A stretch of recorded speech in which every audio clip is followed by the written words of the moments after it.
আসসালামু আলাইকুম। আসলে আমাদের জীবনটা কেমন এবং সামনে কেমন হওয়া উচিত এটা নিয়ে আজকে একটা গল্প শোনাতে যাচ্ছি। আসলে আমি ছোটবেলা থেকেই বা আমরা বলতে গেলে ছোটবেলা থেকেই খুব একটা রিলিজিয়াস কেউই ছিলাম না, বা আমি ছিলাম না বলতে গেলে। ছোটবেলা থেকে আল্লাহ কি জিনিস, রাসূল কি জিনিস কখনো সেটা বুঝতাম না। খুবই সামান্য বড়রা নামাজ কোরআন পড়তো, তবে তাদের যে ব্যবহার, আচার আচরণ বা আমাদের সাথে কথা বলা, এটাতে তেমন তার উপকার, নামাজ বা কোরআনের কোনো উপকারিতা বুঝতাম না। শুধু বলা হয়তো এটা করবা না পাপ হবে, ওটা করবা না পাপ হবে, এটা করলে জাহান্নামে যাবে, ওটা করলে জাহান্নামে যাবে, এই ধরনের একটা কনসেপ্ট।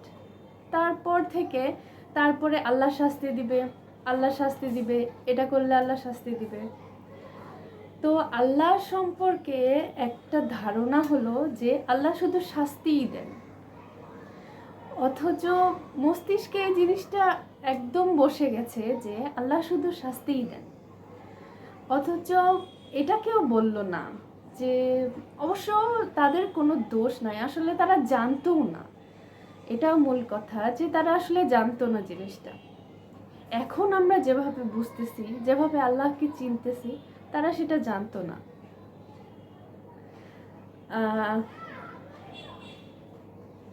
আল্লাহ আল্লাহ সম্পর্কে বলেন বিসমিল্লাহির রহমানির রহিম, কোরআনে প্রথমেই বলেছেন।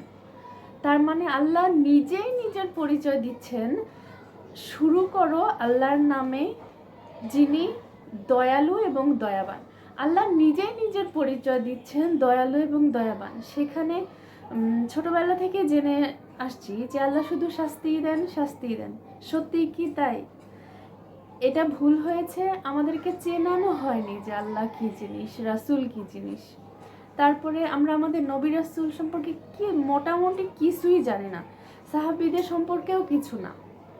আমরা যদি সত্যি নবী মুহাম্মদ সাল্লাল্লাহু আলাইহি সাল্লামকে এতটুকু ফলো করি, আমার মনে হয় আমাদের লাইফটাই চেঞ্জ হয়ে যাবে। এটা বলছি, ছোটবেলা থেকে আমাদের আসলে এই কনসেপ্টটা দেয়া হয়নি। তারপরে আরেকটা কথা, সেটা হলো আমরা অনেক হতাশ হয়ে পড়ি, অনেক হতাশ হয়ে যাই। একটা কিছু না পারলেই হতাশ হয়ে যাই, চাকরির পিছনে ছুটতে থাকি, ব্যবসা, টাকা এসবের পিছনে ছুটতে থাকি। কিন্তু আল্লাহ বলেছেন, তোমরা আমাকে স্মরণ করো, আমি তোমাদের বেকারত্ব, দারিদ্রতা, ব্যস্ততা, হতাশা সব দূর করে দেব। কিন্তু এটা আমরা জানতাম না। এটা আমাদের ছোটবেলা থেকে এতটুকু যদি শেখানো হতো যে আল্লাহ এই কথাটা বলেছেন, সত্যি হতাশ হতাম না। তারপরে মাকে বাচ্চারা সম্মান করে না। আসলে বাচ্চাদের কি দোষ? আমরা মারাই তাদেরকে শিখাইতে পারি না যে আমরা কতটা মূল্যবান, আল্লাহ আমাদেরকে কতটা সম্মান দিয়েছেন, মাকে কতটা যে সম্মান দেওয়া হয়েছে। মুহাম্মদ সাল্লাল্লাহু আলাইহি ওয়াসাল্লাম 3বার মায়ের কথা বলেছেন, তাহলে আমরা কতটা মূল্যবান। তারপরে অনেক সময় দেখা যায় বাচ্চারা বা আমরা বড়রাই, ঘরের পুরুষেরা মেয়েদেরকে কাজে হেল্প করতে চায় না। কিন্তু কাজে হেল্প করাটা যে ইবাদত, এটা আমরা আসলেই জানি না। যেটা মহানবী সাল্লাল্লাহু আলাইহি সাল্লামের জীবন যদি আমরা জানতে পারি, জীবন সম্পর্কে, তার কাজ সম্পর্কে, সত্যি আমরা একটা আদর্শ পরিবারে পরিণত হব।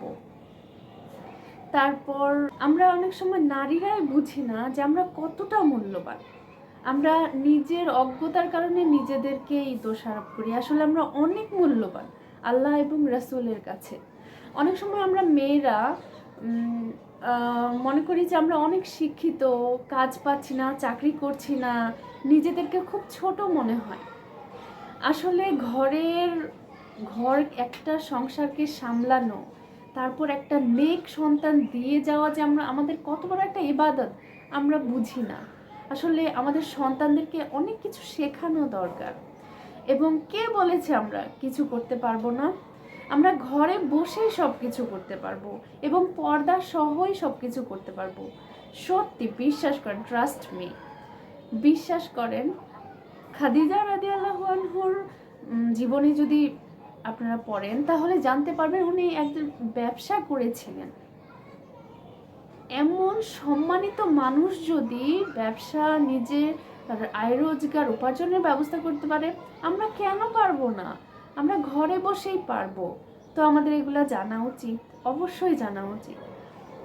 আর বর্তমানে আমরা অনেকে এতটাই ব্যস্ত হয়ে গিয়েছি যে নিজের সন্তানের দিকে নজর দিতে পারি না, তাদেরকে আদর্শটা শেখাতে পারি না, তাদেরকে বলতে পারি না যে আসলে পৃথিবীটা তো চলে যেতেই হবে সবাইকে, কিন্তু এমন কাজ করে যেতে হবে যেন আল্লাহর কাছে প্রশংসিত হই। আল্লাহর কাছে তো প্রশংসিত, মা বাবার জন্য কিছু করে যেতে পারি। মা যে কতটা মূল্যবান, বাবা যে কতটা মূল্যবান, তাদের জন্য কি স্যাক্রিফাইস করতেছে, এগুলা তাদেরকে জানানো উচিত। কিন্তু ব্যস্ততার কারণে আমরা এটা করতে পারি না। আমরা তৈরি করছি একটা দুর্বল জাতি। সত্যিই কি তাই নয় বলেন তো? আমাদের তাদেরকে নবী রাসূলের জীবন অবশ্যই জানানো উচিত এবং আল্লাহকে চেনানো উচিত, যেটা এখন হয়তো আমরা বিভিন্নভাবে জানতে পারছি। তাই মা বাবা হিসাবে আমাদের খুবই দরকার যে বাচ্চাদেরকে নবী রাসূল সম্পর্কে জানানো, আল্লাহ সম্পর্কে জানানো। বিশ্বাস করেন, কোনো দিন হতাশ হবে না। কোনো দিন এমন মানুষ হিসেবে আপনার চোখের সামনে বড় হবে, বিনয়ী হবে, সাহসী হবে এবং আত্মবিশ্বাসী হবে।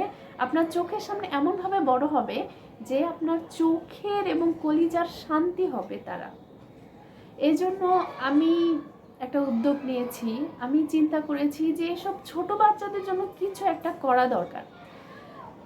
তারপরে দেখলাম যে আমাদের ছোট বাচ্চাদের জন্য এত সুন্দর সুন্দর বই আল্লাহ রাসূল সম্পর্কে বানানো হয়েছে, বিভিন্ন ছবি দিয়ে আকৃষ্ট করার জন্য, তারা যেন পড়ে, জানতে পারে, তারা যেন কাজে লাগাতে পারে জিনিসটা। এজন্য এগুলোর পিছনে অনেক পরিশ্রম করেছেন, আল্লাহ তাদের পরিশ্রম কবুল করুন।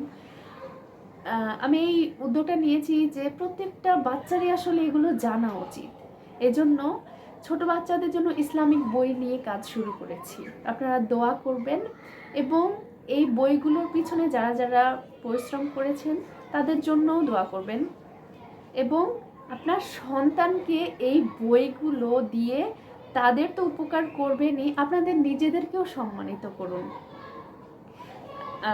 বইগুলো আসলে শুধু ছবি দেখে সম্ভব না, বোঝা সম্ভব না আসলে বইয়ের ভিতরটা কেমন। আপনারা পেজে গিয়ে দেখতে পারবেন। আমি বিভিন্ন বইয়ের পড়ে দেখিয়ে দিয়েছি আসলে বইগুলো কেমন বা গল্পগুলো কেমন হতে পারে। দেখে শুনে তারপরে কিনবেন, তারপর আপনার সন্তানকে দিবেন অমূল্য সম্পদ বই এবং এর মাধ্যমে জানাবেন ইসলামের গৌরব, ইতিহাস, ইসলামের যে সাহসিকতার প্রকাশ পেয়েছে এগুলো জানাবেন।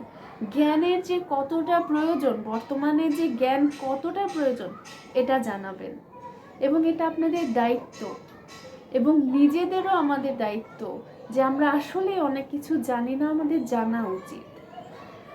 সবাইকে ধন্যবাদ। আসসালামু আলাইকুম। এবং আমাদের সাথেই থাকবেন, আমাদের পেজের সাথে থাকবেন। শুধু আমাদের না, আসলে এখন অনেকেই কাজ শুরু করেছে, সবাইকেই সাপোর্ট করবেন।